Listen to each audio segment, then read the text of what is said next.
Hi Sagittarius, welcome po sa ating channel. At ito ay inyong daily gabay tarot reading for June 12, 2024. Please be reminded Sagittarius, kung naka-resonate kayo, comment down. Kung hindi kayo naka-resonate, ibigay niyo po sa iba kasi channel reading po ito.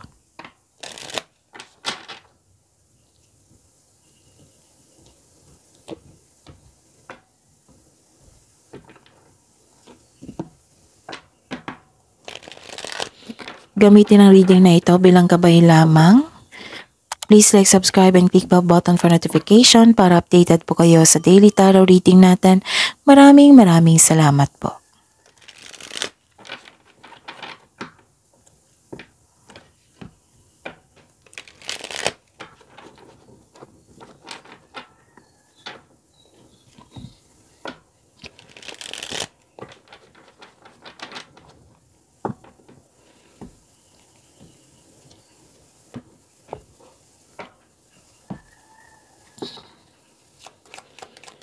Spirits guide, mga gabay po. Mga ganap po. Okay. Spirits guide, mga ganap po ngayong June 12, 2024. Para po kay Sagittarius, I need 3 cards po.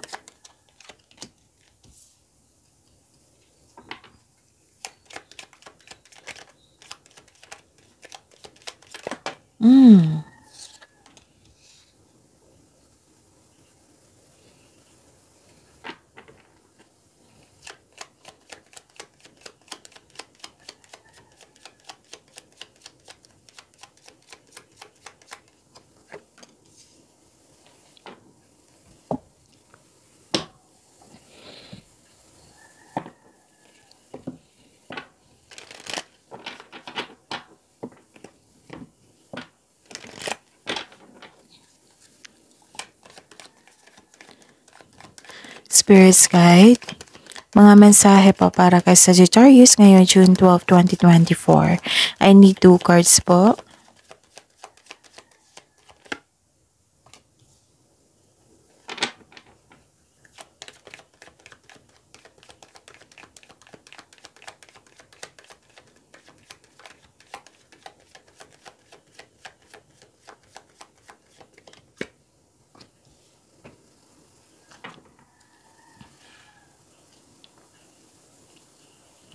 Okay. Sagittarius, ngayong June 12, 2024, may nakita ko dito nahihirapan kayo. Nabibigatan, may na-sacrifice, you felt guilty. Okay. Pwede din nagkaroon ng burden po or na-burn out kayo sa sobrang dami ng gawain. May nakita ko dito naka-receive kayo ng tulong or gift. Pwede din kayo ang nagbigay ng tulong or regalo. May nakita ko ditong time for beauty, like nagbigay kayo ng beauty application or skincare, ganun. Yung bumili kayo ng gamit na para mas maging maganda ka o mas maging guwapo ka, ganun. Na nakita ko dito yung pleasure. May nakita rin ako dito naka-receive ka ng compliment na naging flattered po kayo. Yes, may nakita kong joy and happiness dito. May nakita kong abundance and love is blooming. Pero, may oras po na may naalala kayo. Na stress kayo, worried kayo. Kasi may nakita kong loss. Pwedeng loss ito ng isang valuable thing, so mag-ingat. Pwedeng loss ng isang tao or pagkakataon. Pwedeng, like for example, loss of money. Or pwedeng nawala, ninakaw, or na-damage. May nasira ko dito na sinasaraan ka ng isang tao. Some of you. Tapos, nag-downgrade ito eh. So, isa to sa dahilan na na-stress po kayo. And ang mensahe po dito na may ani dito eh. May harvest. So, this is savor your life and enjoy the journey kasi nasa right path po daw kayo. Spirits, kahit ano po ang energy ni Sagittarius ngayong June 12, 2024.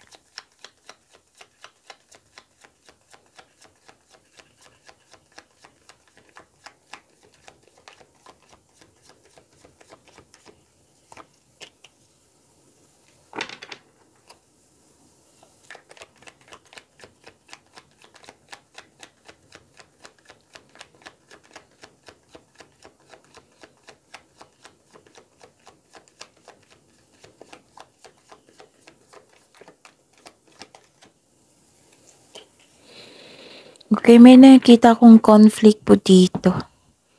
Okay, by the way, panoorin niyo po Sagittarius yung June 8, 9, yung weekly gabay tarot reading nyo at yung June 11. Kasi kung may naulit po doon, may naulit po dito, meaning to say, kailangan yung bigyan ng solusyon yan, attention, action. O, para hindi na lumaki, maaring humingi kayo ng guidance or sagot sa mga katanungan or solusyon sa inyong problema sa universe at pinadaan dito yung mensahe. Tapos, yun, pinupush kayo ng cards dito para bigyan mo ng action. At marami pang iba. Oo. May nakita, okay. Sagittarius. Okay. Ayan, Sagittarius, sa mga suki ko dito na Sagittarius, sa mga palaging humihingi sa akin ng Monthly Gabay Tarot reading,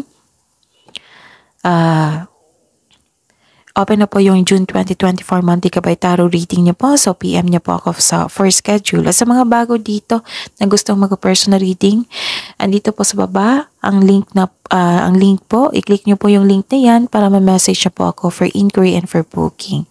Okay, Sagittarius. May nakita ko ditong conflict, argument, may nakita kong challenge. May pagkawala, paninirang puri, or panuloko maganap. So this is the clarification of your cards here. Mag-ingat sa mga sinasabi mo at ginagawa. Baka ma-burnout po kayo kasi may nakita ko na burnout dito eh. Baka ano yung masabi mo. Oo. So,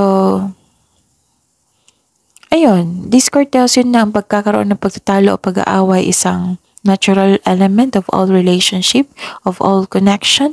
Dito mo makilala yung sarili mo, kung paano ka mag-handle ng ganitong sitwasyon, kung paano ka mag-response, kung paano mo bigyan ng solusyon. At dito mo rin malalaman kung right time na bang mag-walk away. Yes, nagkaroon ng conflict po. Pero nakita ko dito nag-uusap kayo eh. Pero ngayon nga, sabi po ng card dito, mag-ingat po daw kayo sa inyong sasabihin. Baka dala lang ito ng ego nyo. Oo. Tapos, nag-address ka ng hurt feelings. Oo. Kasi kailangan yun magkaroon ng honest conversation para ma-address mo lahat yung hurt feelings mo, makinig din kayo sa kanya. And yun, i-improve mo na yung communication mo para magiging maayos yung pag-uusap nyo. Kung kailangan ng adjustment, then do it. Para sa ikakabuti ng isang relasyon, connection sa isang tao. And kung sa relasyon ito, sa buhay pag-ibig, kasi may nakita kong someone is giving up eh. Parang may iniwan, may paghiwalay, may argument, may tampuhan. So, ang nakikita ko lang dito is peaceful resolution po, yung pag-uusap. So, improve your communication also. Okay? Parehas kayo ni Aries, I think Aries and Leo, na may conflict. So yun, same ba rin yung, kasi isa lang yung paraan magkaroon ng honest conversation, improve your communication also, be ready, and pray for this person na makipag-cooperate siya sa inyo. Okay? Tapos yun, mag-initiate kayo, huwag kayo magpadala sa ego. Nasabihan nyo na, nakipag-usap ko sa iyo para magkaayos tayo. Tsaka, hindi ibig sabihin kung sino yung talo at mali, kung sino yung tama at mali, kung sino yung talo at panalo. Ayun. Kung kailangan ng adjustment, kailangan para sa ikabuti ng inyong connection, then do it. Pero tingnan nyo muna, pagbalanse, kailangan magkaroon ng agreement ang dalawang tao. Okay? Okay. Okay. Ano pa?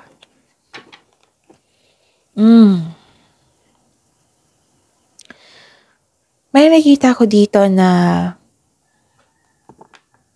naging impatient. Tapos, di ba, may sabi ako sa kanina na may manloloko. 3 card na po nagsabi. Oh, okay. 4 na card na po nagsabi dito na may taong manloloko. Mag-ingat po kayo sa offer niya. Kasi may nakita kong scam dito. Tapos some of you nag-decide nang hindi bang matagalan. Naging impatient ka, naging frustrated ka kasi gusto mo makuha yung gusto mo. So mag-ingat ha kasi may taong maloloko dito. Okay? Ayun. Spirits guys, career and money po ni Sagittarius ngayong June 12, 2024.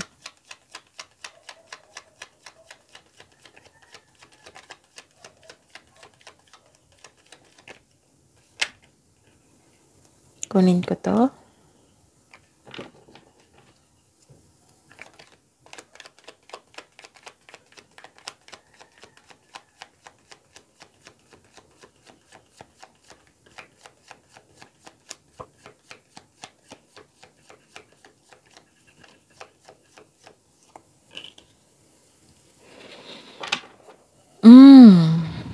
May nakita kong delay dito.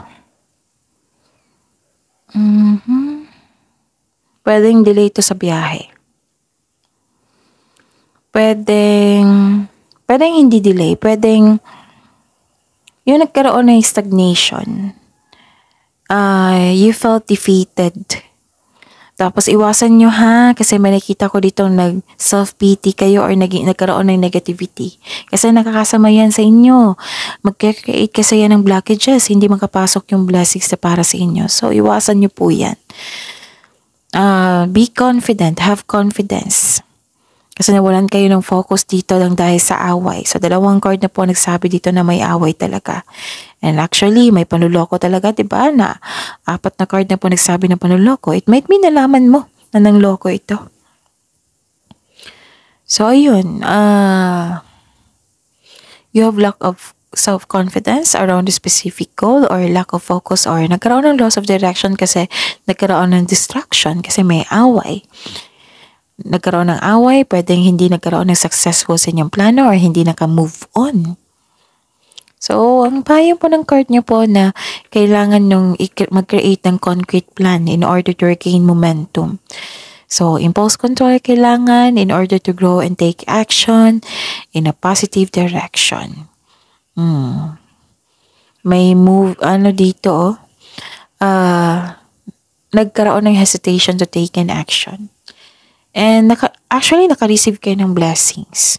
Why? Kasi may nakita ko ditong generosity. You're sharing your resources.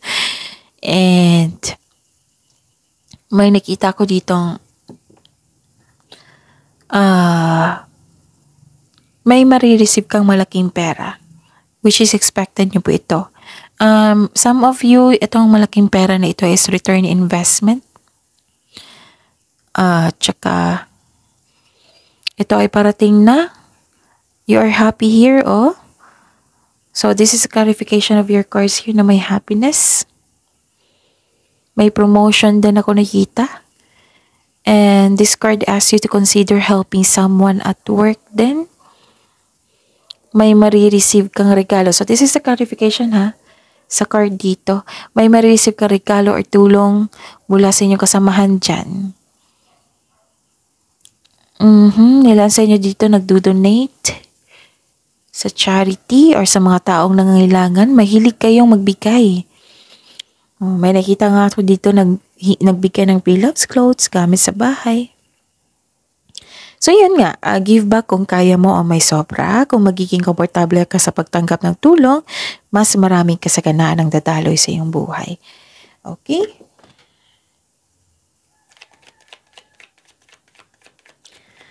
Spirit's guide, love life, self-love, partnership, and romance. Ni Sagittarius, ngayong June 12, 2024.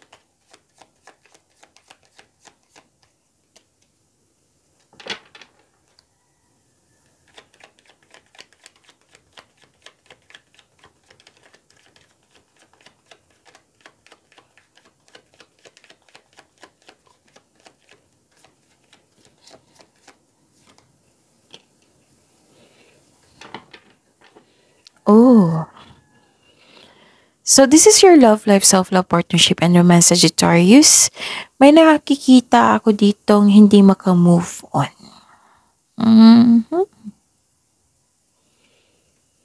Okay. Yung, okay. Sagittarius, may gusto makipagkita sa inyo ngayon. As in now na, ang kulit nito. Oo, this is your past person na nakarealize at gustong humingi ng tawad. Gusto niyang humingi ng tawad at gustong makipag-connect sa inyo ulit. May some of you, hindi ka kontento sa inyong posisyon ngayon or relasyon, sa inyong status ngayon. So, sabi po ng card dito na there is something better for you. Kaya itong disappointment na ito is temporary lamang. Okay? May hindi maka-move on, no? Pwedeng ikaw ito nahihingi ng tawad or yung past person mo. Gusto niya now na, ganon. Gusto niya nang may magaganap. Actually, pwedeng ikaw ito na pwedeng nangulit kayo para magkaroon ng connection or may tao talaga sa past nyo na eager na talaga siya na magkaayos kayo. Yung gusto niya ng connection. Wala akong nakitang closure dito ha. Gusto niya talaga ng connection. Siguro na-miss ka niya.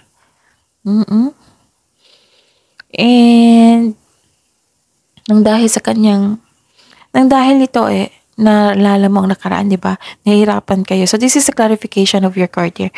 Nahihirapan kayo sa pag-move on kasi you're feeling trapped. Pwede din nagkaroon ng restriction. Some of you, nag-iisip kang umalis o pakawalan itong tao pero ayaw nyo. So, sa mga single dyan, ayaw nyo makipagrelasyon dahil sa hindi pa kayo naka-move on sa nakaraan. Feeling mo na stuck ka. So, sabi po ng card dito, kailangan yung pakawalan ng iyong sarili. Lalo na't hindi na ito existing sa present nyo. So, this card asks you to allow yourself to experience love again. Pero syempre, kailangan ng healing muna. Kailangan nyo kayong makawala dyan sa past na yan. Kasi may unhealthy connection kayo sa inyong past na kailangan nyo ng forgiveness. Forgive yourself also. Okay? Tapos na po yung nakaraan. Andito na po tayo sa present para sa future. So, allow yourself to experience love again. Love yourself more. Para kang nakatali sa isang bagay dito Pwedeng takot ka or may takot kang iwan ito, ganun. Pwede din umaasa ka pa. Kasi may mga chances na may nakita ka pang chances, ganun. Tapos iwasan huwag nyo i-pressure yung sarili nyo, huwag nyo hipahirapan yung sarili nyo kasi may nakita ko dito na stress na kayo. Parang nakakulong, na-stress, nahihirapan. So, this is the clarification of your card here. So, ang sabi po ng card dito na change something para ikaw ay makawala at makahinga. Free yourself po, Sagittarius. You deserve to be happy and start to love yourself more. So, this card asks you to step forward to your goal, trust yourself, and be patient. So, ang prosesong itong healing kailangan talaga ng pasensya niyan at tsaka. Pero magagawa mo ito, don't worry. Again, allow yourself to experience love again. Kasi ito ay movement transition, pagbabago. And I believe makakawala ka na dyan sa inyong nararamdaman. Okay? So that is your reading. Sagittarius, see you po tomorrow. Please like, subscribe, and click bell button for notification para updated po kayo sa daily tarot reading natin. Maraming salamat po.